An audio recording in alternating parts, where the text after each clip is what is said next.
Hello aspirant who are preparing for any competitive exam of Himachal Pradesh. तो हमने यहाँ पर HPGK की सीरीज स्टार्ट की है जो सारे हिमाचल प्रदेश के कॉम्पिटिटिव एग्ज़ाम के लिए बेनिफिशियल है। और हम यहाँ पर हिमाचल प्रदेश के रिवर्स के बारे में पढ़ रहे हैं जिसपे हमने 2 रिवर्स कवर कर ली हैं। नॉर्थ से हमने स्टार्ट किया है, सबसे पहले चंद्रभागा रिवर कवर की, उसके बाद रावी रिवर कवर की और आज हम अपनी नेक्स्ट रिवर ब्यास रिवर को कवर करने जा रहे हैं। तो आज हम ब्यास रिवर के बारे में सब कुछ कवर करेंगे, उसके ट्राइब्यूटरीज क्या क्या हैं, उसका ओरिजिन कहाँ से होता है, उसके बाकी फैक्ट क्या क्या बनते हैं और बाकी सारे सेगमेंट जहाँ से क्वेश्चन बनने के चांसेस रहते हैं। So without wasting A time let's get started. देखिए ये सारा हिमाचल प्रदेश का मैप है और हम मैप के ऊपर पढ़ेंगे कि ब्यास रिवर का जो एरिया है या ब्यास रिवर जो एरिया कवर करती है हिमाचल प्रदेश में वो कितना एरिया, कैसे, कहाँ पर, कहाँ से बहती हुई जाती है। तो यहाँ पर आपको मेरे पीछे ये सारे डिस्ट्रिक्ट दिख रहे हैं। इसमें ये जो डिस्ट्रिक्ट है ये कुल्लू डिस्ट्रिक्ट है, ये मंडी है, ये कांगड़ा है और ये हमीरपुर है। तो यही 4 डिस्ट्रिक्ट में ब्यास रिवर बहेगी और अपना सारा एरिया कवर करेगी।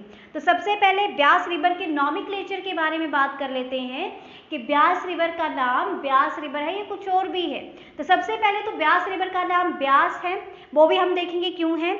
इसके बाद हम नेक्स्ट देखते हैं कि ब्यास रिवर का वैदिक नेम क्या है। तो ब्यास रिवर के अगर वैदिक नेम की बात करें तो वैदिक नेम है अर्जिकिया। अर्जिकिया।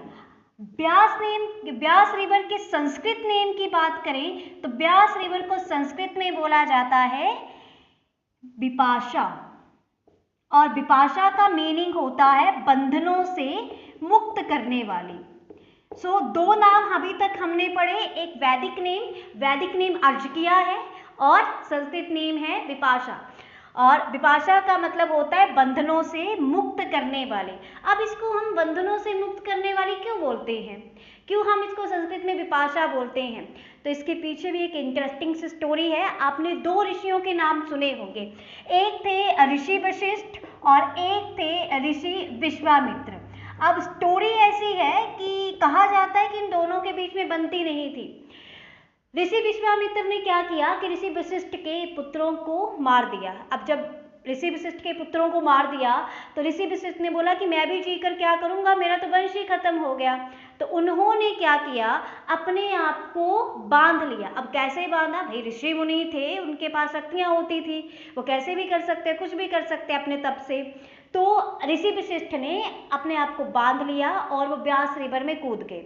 जैसे ही वो ब्यास रिवर में कूदे तो ब्यास रिवर ने बोला नहीं, मैं इतने बड़े ऋषि मुनि की हत्या का पाप अपने सर पे नहीं ले सकती। तो उन्होंने क्या किया कि ऋषि वशिष्ठ के सारे बंधनों को तोड़ दिया, उन्हें बंधनों से मुक्त कर दिया और उन्हें रिवर से बाहर करके उन्हें बाहर निकाल दिया और उन्हें बोला कि मैं आपको ऐसे नहीं करने दे सकती, मैं इतना बड़ा पाप नहीं कर सकती।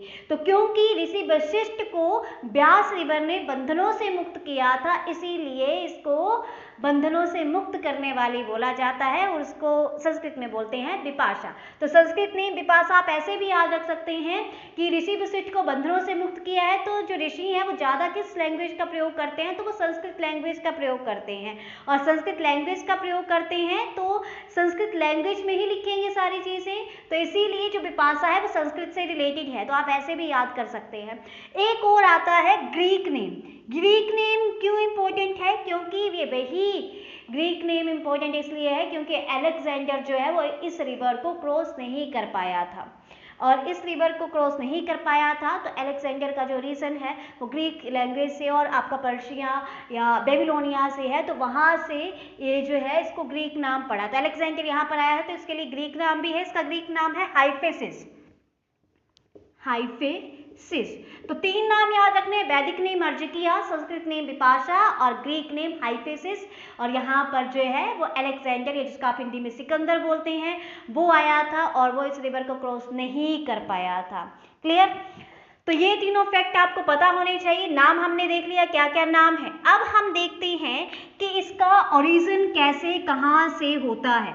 ओरिजिन की बात कर लेते हैं। तो देखिए जो ओरिजिन है वो किस तरह से हो रहा है। ओरिजिन के लिए हम देखेंगे कि आपको ये कुल्लू वाला एरिया दिख रहा है, ठीक है। कुल्लू के पास आपको यहाँ पर कुल्लू और ये लाहौल स्पीति है, यहाँ पर एक पास मिलता है, इस पास का नाम है रोहतांग पास।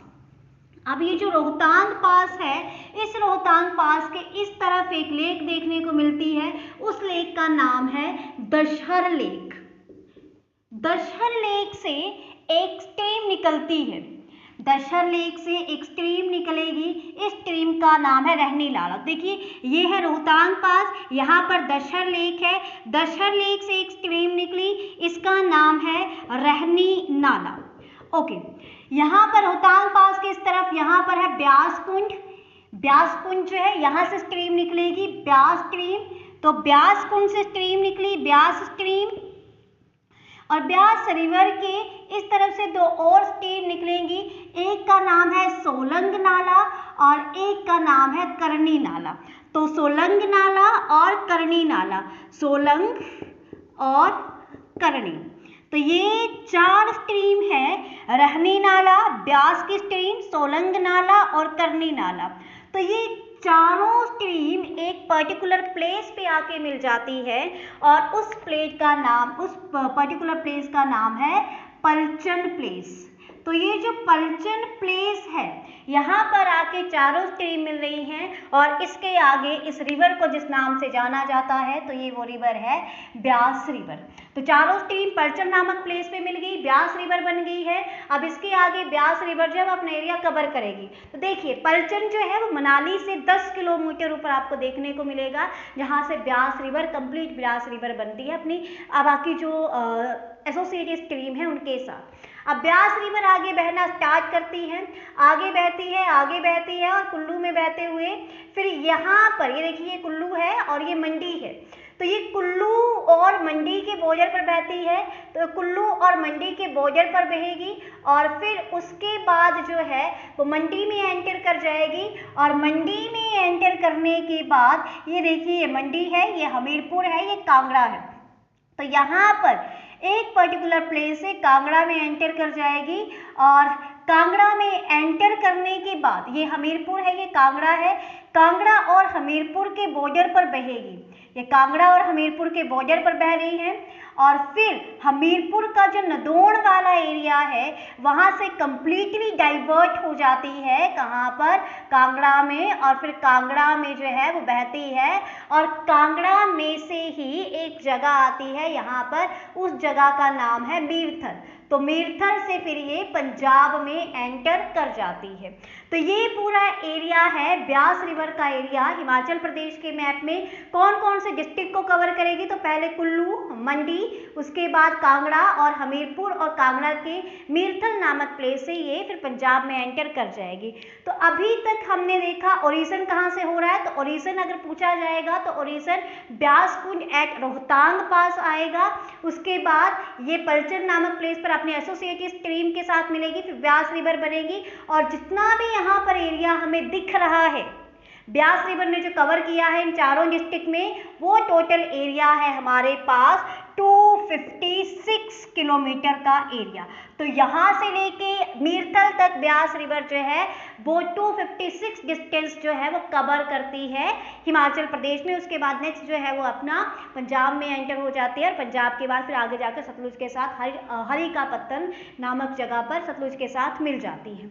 ओके, 256 जो है वो किलोमीटर इसका एरिया है हिमाचल प्रदेश में डिस्टेंस जो कवर करती है। और अगर हम इसके कैचमेंट एरिया की बात करें, जिसको आप जल ग्रहण क्षेत्र बोलते हैं, तो वो जल ग्रहण क्षेत्र है 12,000 किलोमीटर स्क्वायर, 12,000 किलोमीटर स्क्वायर। अब कैचमेंट एरिया क्या होता है, तो कैचमेंट एरिया होता है, देखिए अब हम इसके आगे पढ़ेंगे इसके और सहायक नदियाँ या ट्राइब्यूटरीज के बारे में पढ़ेंगे।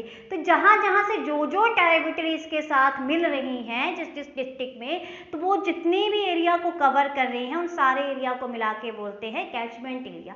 जितने एरिया से वो रिवर अपना पानी रिसीव कर रही है, क्लियर, तो वो कैचमेंट एरिया आता है। पूरा जब हम उसके ट्राइब्यूटरीज के एरिया को भी कवर कर लेते हैं तो कैचमेंट एरिया आता है, अकेले रिवर का अपना एरिया नहीं आता, ट्राइब्यूटरीज को ऐड करके कैचमेंट एरिया बोला जाता है।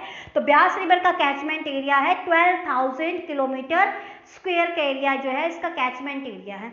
अब नेक्स्ट हम देखते हैं इसकी मेन ट्राइब्यूटरीज कौन है, क्योंकि ब्यास की जो ट्राइब्यूटरीज हैं वो ट्राइब्यूटरीज सारी ही हमारे लिए इंपॉर्टेंट है, मेन हम देखेंगे और ट्राइब्यूटरीज से बहुत सारे क्वेश्चन आ जाते हैं और बहुत सारी ट्राइब्यूटरीज पूछी जाती है। तो आज हम देखेंगे कौन कौन सी ट्राइब्यूटरीज हैं।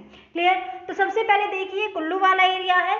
कुल्लू वाले एरिया में यहाँ पर आपको एक लेक देखने को मिलेगी। इस लेक का नाम है मानतलाई लेक और मानतलाई लेक से एक रिवर ओरिजिनेट होती है। इस रिवर का नाम है पार्वती रिवर। तो मानतलाई लेक से एक रिवर ओरिजिनेट हुई, इस रिवर का नाम है Parvati river. Parvati river originate हुई और पार्वती रिवर जो है वो शमशी में जो है वो ब्यास के साथ मिल जाती है।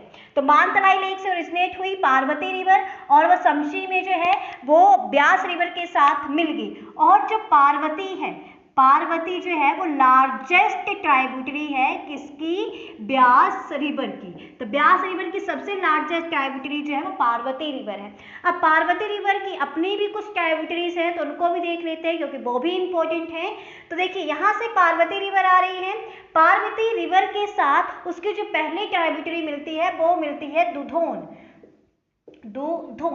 दुधोन के बाद नेक्स्ट मिलती है स्पिन के बाद नेक्स्ट तोश और तोश के बाद नेक्स्ट मिलती है मलाना। और जो मलाना गांव आपने सुना होगा, जो ओल्डेस्ट डेमोक्रेसी है पूरे वर्ल्ड की, और मलाना गांव के लोग जो हैं वो खुद को अलेक्जेंडर, जी हाँ, जो सिकंदर जो आप बोलते हैं, जो ब्यास रिवर को क्रॉस नहीं कर पाया था, उसका डिसेंडेंट मानते हैं। क्यों? क्योंकि सैनिक सारे थक गए थे और वो और युद्ध लड़ नहीं सकते थे, तो वो वापस गए नहीं और वहीं पर उन्होंने बसना स्टार्ट कर लिया, इसलिए उनको डिसेंडेंट माना जाता है अलेक्जेंडर का। तो पार्वती की कौन सी ट्राइब्यूटरी है? दुधोन, स्पिन, तोश और मलाना, ये सारी पार्वती की ट्राइब्यूटरीज आ जाएंगी। पार्वती ब्यास की ट्राइब्यूटरी कहाँ पर ब्यास के साथ मिलेगी? तो कहाँ पर मिलेगी?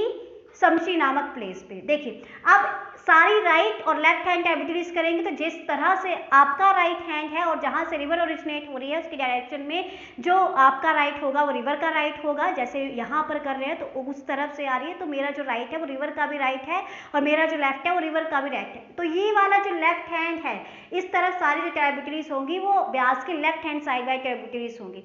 अब नेक्स्ट लेफ्ट हैंड ट्राइब्यूटरीज देखते हैं। नेक्स्ट जो लेफ्ट हैंड ट्राइब्यूटरीज आती है वो आती है हारला, और ये हारला जो ट्राइब्यूटरीज है वो मिलती है भुंतर नामक प्लेस पे अपनी मेन रिवर किसके साथ? ब्यास के साथ। अब इसके बाद देखिए कि यहाँ पे हारला मिली है भुंतर नामक प्लेस पे, यहाँ पर जो है वो रिवर यहाँ पे आई है, ये मंडी और कुल्लू के बॉर्डर पर बह रही है। तो देखिए ये जो जगह है उस जगह का नाम है बेजोरा, इसको बोलते हैं बेजोरा। तो बेजोरा जो प्लेस है, इस प्लेस से जो ब्यास रिवर है वो मंडी में एंटर कर जाती है और मंडी में एंटर करने के बाद मंडी और फिर कुल्लू के बॉर्डर पर बहती है और आगे देखिए यहाँ पर बॉर्डर पर बह रही है ये, और यहाँ पर ये प्लेस है, इस प्लेस का नाम है लारजी। तो ये जो लारजी प्लेस है, लारजी क्योंकि कुल्लू में आता है, तो कुल्लू वाले लारजी वाले प्लेस में एंटर मंडी में कर चुके हैं, बेजोरा नामक प्लेस है, लेकिन फिर बॉर्डर पे बह रही है और फिर थोड़ा सा टर्न लेती है लारजी में, फिर उसके बाद कंप्लीटली डाइवर्ट हो जाती है मंडी की तरफ। तो लारजी में इसके साथ दो स्ट्रीम आके मिलती है और वो दो स्ट्रीम है, एक है सैंज और दूसरी है तीर्थन। तो सैंज और तीर्थन कहाँ पर मिल रही है ब्यास रिवर के साथ? तो ये मिल रही है लारजी में, लारजी में दोनों मिल गई। अब लारजी के इसलिए एक और फैक्ट इंपॉर्टेंट है कि लारजी जो है यहाँ पर जो ब्यास रिवर है वो धौलाधार रेंज को कट करती है। तो ब्यास रिवर धौलाधार रेंज को कहाँ कट कर रही है? लारजी नामक प्लेस पर कट कर रही है और लारजी में ही सैंज और तीर्थन दो ट्राइब्यूटरीज जो है वो ब्यास के साथ मिल रही हैं। अब यहाँ से कंप्लीटली जो ब्यास रिवर है वो मंडी में डाइवर्ट हो चुकी है। अब यहाँ से जो इसकी ट्राइब्यूटरीज है मंडी से मिलेगी, लेकिन अब जल्दी से हम जिसकी राइट हैंड वाली ट्राइब्यूटरीज है उनको भी कवर कर लेते हैं। तो देखिए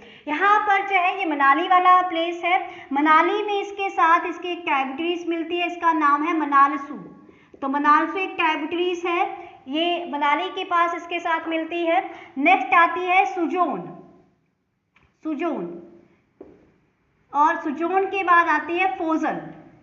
तो सुजोन और फोजल दोनों इसको भुंतर के पास जो है वो मेट करती हैं और यहाँ पर बीच में एक और आती है, इसका नाम है सरबरी नाला, सरबरी नाला। तो लेफ्ट हैंड ट्राइब्यूटरीज में पार्वती, हारला, सेंज और तीर्थन, और राइट हैंड साइड कौन सी आएगी? मनालसू, सरबली नाला, सुजोन और फोजल। ये सारे जो है वो कुल्लू में ब्यास रिवर की मेन ट्राइब्यूटरीज है। अब हम देखेंगे कि मंडी में इसकी मेन ट्राइब्यूटरीज कौन कौन सी है। तो मंडी में आ जाते हैं। देखिए ये जो मंडी वाला एरिया है, यहाँ पर ये जो एरिया है ये पंडोह वाला एरिया है। तो ये जो पंडोह वाला एरिया है, यहाँ पर हम सभी को पता है कि आर्टिफिशियल लेक है पंडोह, जो ब्यास रिवर पर बनाई गई है। यहाँ पर ये जो पंडोह लेक है और ये बिलासपुर वाला रीजन है यहाँ पर पंडोह में और यहाँ पर बिलासपुर में। तो बिलासपुर में सतलुज रिवर बहती है। तो पंडोह से 2 टनल बनाई गई हैं। पंडोह में 2 टनल बनाई गई हैं। उन दोनों टनल्स में से जो ब्यास का पानी है, वो ब्यास का पानी सतलुज रिवर के साथ सलापड़ वाले एरिया पे मिक्स किया जाता है। तो टनल बनाई गई हैं 2 टनल। इनकी लेंथ कितनी है? तो 13.16 किलोमीटर के 2 टनल हैं और इनके थ्रू पंडोह से वाटर डिवाइड किया जाता है और वो वाटर किसके साथ मिलाया जाता है? सतलुज रिवर के साथ मिलाया जाता है। कहाँ पर मिलती है सतलुज रिवर के साथ? तो वो सलापड़ नामक एरिया बिलासपुर में सतलुज रिवर के साथ मिलती है। तो ये भी यहाँ पर पंडोह वाले एरिया से एक फैक्ट है जो आपको याद होना चाहिए। अब ये पंडोह वाला जो एरिया है, यहाँ पर 2 मेन स्ट्रीम या 2 ट्राइब्यूटरी ब्यास रिवर के साथ मिलती हैं। उन दोनों का नाम है ज्यूनी और बाखोली। तो ज्यूनी और बाखोली पंडोह वाले एरिया में जो है वो ब्यास के साथ मिलती है। क्लियर? और ये जो टनल है ये सलापड़ के पास जो है सतलुज के पास मिलती है। अब ये देखिए यहाँ पर जो है वो लेफ्ट हैंड साइड है। तो ज्यूनी और बाखोली तो मेन ट्राइब्यूटरीज के अलावा भी बहुत सारी ट्राइब्यूटरीज हैं, बहुत सारी छोटी छोटी खड़े हैं जिसके साथ मिलती हैं मंडी में साउथ साइड से। तो उनको भी हम देख लेंगे। सबसे पहले कौन सी मिलती है साउथ में या लेफ्ट हैंड साइड में? तो वो है सुकेती। सुकेती क्यों इंपॉर्टेंट है? जो फर्टाइल वैली है, most fertile valley of Himachal Pradesh, बल वैली, जिसको सुंदरनगर वैली के नाम से भी जाना जाता है। देखिए ये वाला एरिया उसका एरिया आता है। तो यहाँ पर सुकेती खड्ड बहती है और ये डिवाइड करती है उस बल वैली को 2 पार्ट्स में। तो बल वैली को 2 पार्ट्स में ये डिवाइड कर रही है। सुकेती के बाद दूसरी आती है सोन। सोन के बाद नेक्स्ट आती है जनजेली, बाथर, बेकर। तो ये साउथ हैंड साइड की या साउथ से मिलने वाली मंडी में ब्यास रिवर की ट्राइब्यूटरीज है। अब इसके साथ राइट हैंड साइड भी देख लेते हैं। तो राइट हैंड साइड सबसे पहले जो मिलेगी वो मिलेगी उल के बाद नेक्स्ट मिल रही है लूणी के बाद नेक्स्ट मिल रही है रीना। तो राइट हैंड साइड से उल, लूणी, रीना और लास्ट में मिलेगी हंसा। और वहां पर हमने जो ये बेकर खड्ड लिखा है वो लास्ट में मिलती है ब्यास रिवर के साथ। यहाँ पर लास्ट में मिलेगी ब्यास रिवर के साथ। कहाँ पर? संधोल नामक एरिया से। तो अब संधोल पे हमने खत्म किया है। तो नेक्स्ट देखेंगे जो संधोल नामक एरिया है, यहाँ पर पड़ता है ये संधोल। इस संधोल नामक एरिया से जो ब्यास रिवर है वो मंडी को छोड़कर कांगड़ा में एंटर कर जाती है।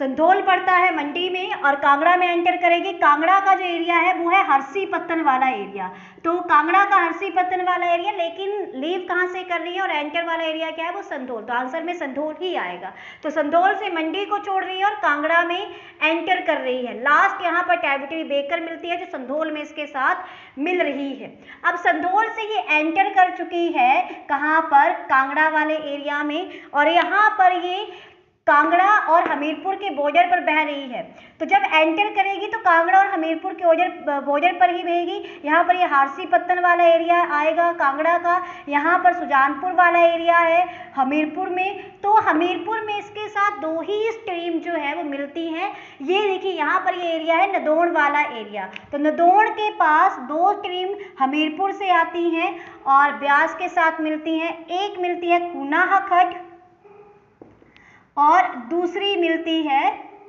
मान खड्ड। मान और कुना खड्ड हमीरपुर से आकर नदौन के साथ इसके मिलते हैं। तो ये जो नदौन वाला एरिया है यहाँ से फिर कंप्लीटली डाइवर्ट हो जाती है ब्यास रिवर कांगड़ा की तरफ। अब इसकी मेन ट्राइब्यूटरी जो है वो है कांगड़ा में। तो संधोल नामक एरिया से कांगड़ा में एंटर कर गई। ये कांगड़ा का हारसी पत्तन वाला एरिया है। यहाँ पर सबसे पहले जो रिवर मिलेगी वो मिलेगी विनबा रिवर। तो देखिए यहाँ से जो है वो धौलाधार रेंज आ रही है। धौलाधार रेंज बड़ा भंगाल वाले एरिया से जो कांगड़ा वाला एरिया है वहाँ पर एंटर कर जाती है और फिर पैरेलली मूव करती है यहाँ पर हाथीधार रेंज कर कांगड़ा और चंबा के बीच में। तो ये जो सारी रेंज है ये धौलाधार वाली रेंज है। अब हम जितनी भी कांगड़ा में इसके ट्राइब्यूटरीज पढ़ेंगे उनका जो रीजन है वो स्लोप ऑफ धौलाधार रेंज से ही हुआ है। तो धौलाधार रेंज की तलहटी से ही सारी जो स्ट्रीम है वो निकलेंगी और फिर अपनी मेन रिवर ब्यास के साथ मिल जाएंगी। तो स्टार्ट करते हैं।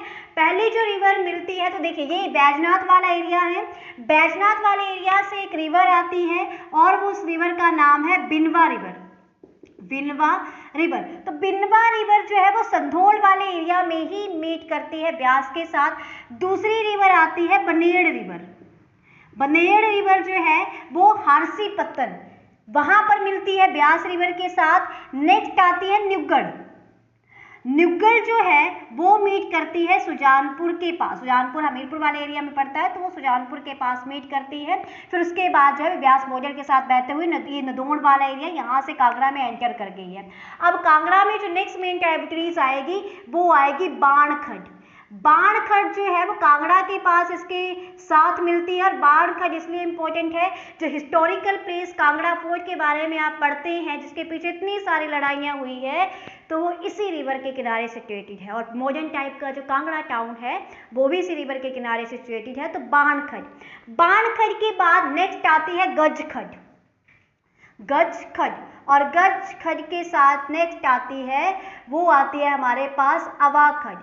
और ये जहाँ पर गजखड मिल रही है यहाँ पर जो है वो ब्यास रिवर के ऊपर एक मोस्ट इम्पोर्टेंट लेक है, उसका नाम है पोंग डैम लेक। क्यों इम्पोर्टेंट है? क्योंकि ये वेटलैंड साइट भी है हिमाचल प्रदेश में। हिमाचल प्रदेश में सिर्फ 3 ही वेटलैंड साइट है और उनमें से भी ये जो है पोंग डैम एक है जो रामसर कन्वेंशन के तहत घोषित की गई थी।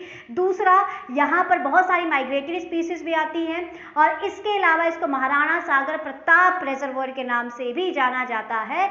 तो पोंग डैम जो है वो किस रिवर पर सिचुएटेड है या पोंग डैम नेम किस रिवर पर सिचुएटेड है? तो ब्यास रिवर पर। गज और अवा जो है वहां पर मिलेगी जहां पर पोंग डैम है। इसके अलावा देखिए नेक्स्ट यहाँ पर आ जाते हैं हम, ये जो है वो कांगड़ा वाला एरिया है और ये पंजाब वाला एरिया। तो जहां पर बॉर्डर वाला एरिया है यहाँ पर 2 रिवर मिलेंगी। वो 2 रिवर है, एक है देहर और एक है चक्की। तो ये जो देहर और चक्की रिवर है वो कहाँ पर मिलती हैं? तो जब बॉर्डर वाला एरिया स्टार्ट हो जाता है पंजाब और कांगड़ा का वहाँ पर मिलती हैं और ये बॉर्डर भी बनाती है कांगड़ा और पंजाब में।